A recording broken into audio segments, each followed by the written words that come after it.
Peluang emas guru ASN bisa pindah ke sekolah swasta. Ini syarat dan mekanismenya.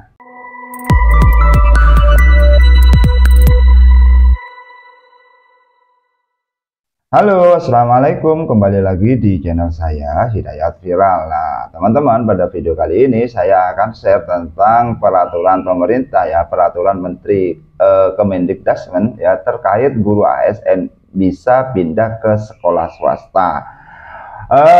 Peraturan ini ya teman-teman, ini merujuk pada Permendikbudristek Republik Indonesia nomor 1 tahun 2025 ini tentang redistribusi guru aparatur sipil negara pada satuan pendidikan yang diselenggarakan oleh masyarakat atau sekolah swasta.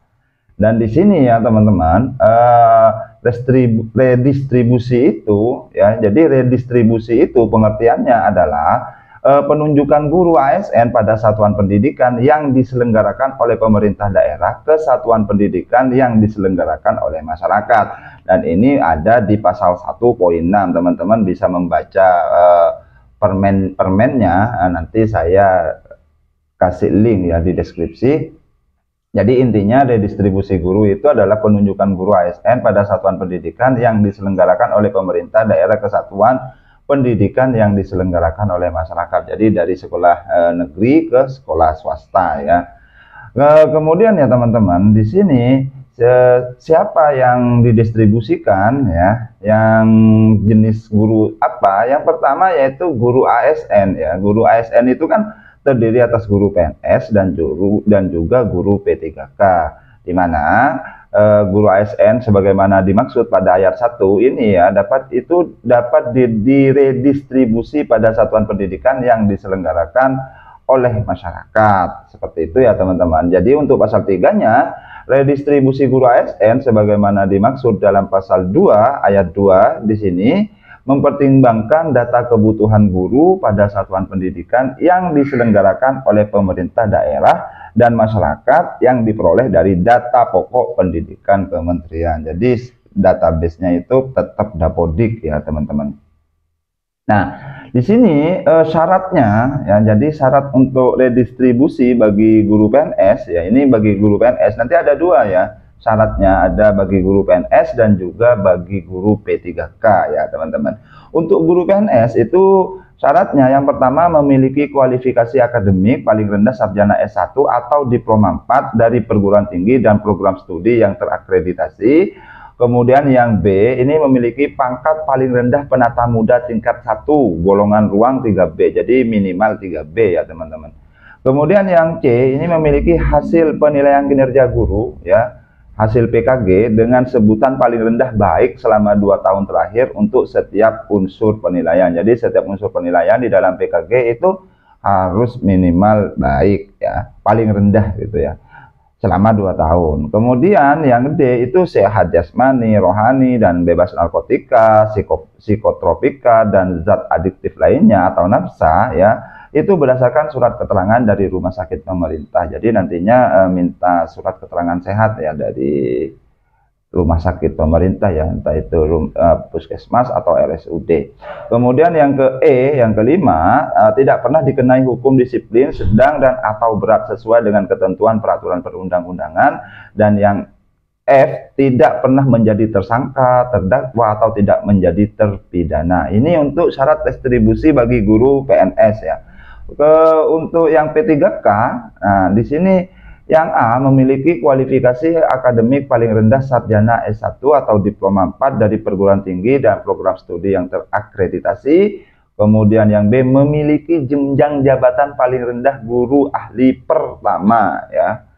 Kemudian yang C memiliki hasil penilaian kinerja guru dengan sebutan paling rendah baik. Di sini tidak tercantum minimal 2 tahun, tidak. Kemudian yang D ini sehat jasmani dan rohani dan bebas nafsa ya. Kemudian yang E tidak pernah dikenai hukuman, dan yang F tidak menjadi tersangka, terdakwa, atau tidak pernah menjadi terpidana. Sebenarnya sama ya antara PNS dan P3K, yang membedakan ini ya memiliki jenjang jabatan paling rendah guru, karena memang untuk P3K itu kan jenjang jabatan bukan pangkat ya teman-teman. Kemudian di sini memiliki hasil penilaian kinerja guru, ya, kalau yang PNS itu minimal 2 tahun dan juga setiap unsurnya ya, setiap unsurnya itu baik. Kalau yang di P3K tidak ada ya, karena memang tidak ada ya teman-teman.